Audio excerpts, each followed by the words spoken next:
Now, a reverse diet is the key to you sustaining your results following a dieting period. A diet will reduce your calories, which will increase your exercise, increase your level of tiredness, probably potentially decrease the level of energy that you have when you reach that end point of that diet that you've set out to achieve.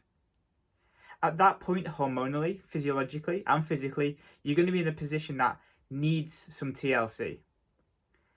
Now, you've all heard those stories of people putting on loads and loads of kilos after their diet because they go back eating the same amounts of food or even higher than they were before.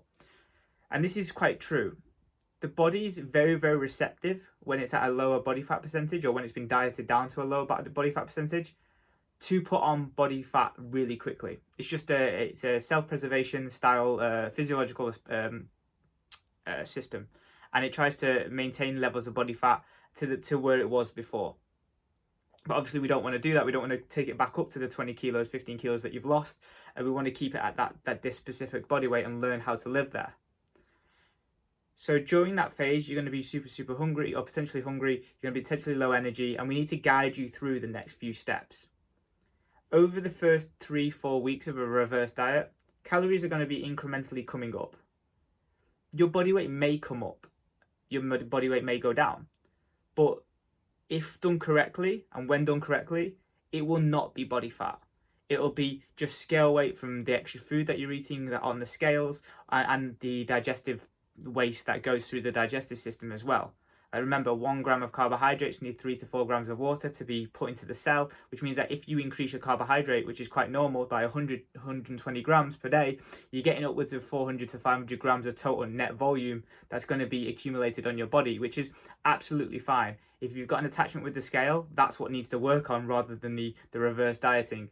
You will be the same level of body fat, but you'll just be heavier because of the water intake.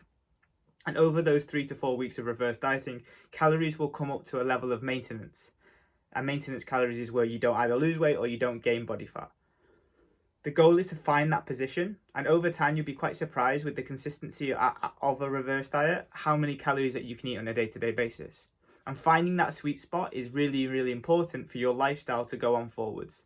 You want to find that point where you know, if I eat this amount of calories, which means this food sources, I can then do that if I want to maintain my body weight. So that's perfect.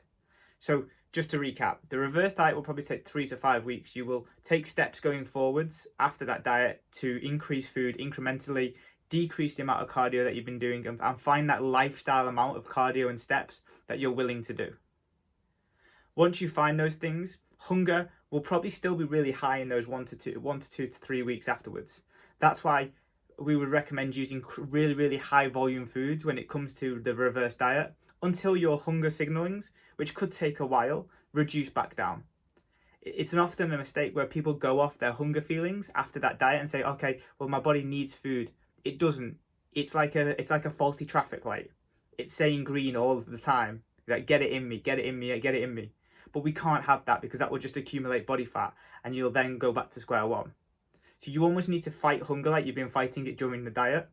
And you will then, over the first 3 to 5 weeks, you'll get better with managing that hunger with more food, higher volumes of carbohydrates and vegetables. And then you'll get to a position of where that hunger will die down and you'll be at a point where your calories are at maintenance. Once you're at maintenance, that's when the next phase can begin, whether that's, looking at how to manage your lifestyle, how to include, off-plan meals or meals out each week or food with the family or whatever it is that you desire from your lifestyle going forward in the next 5 to 10 years, or it will be accumulating to find a process that builds muscle and then align your nutrition towards that.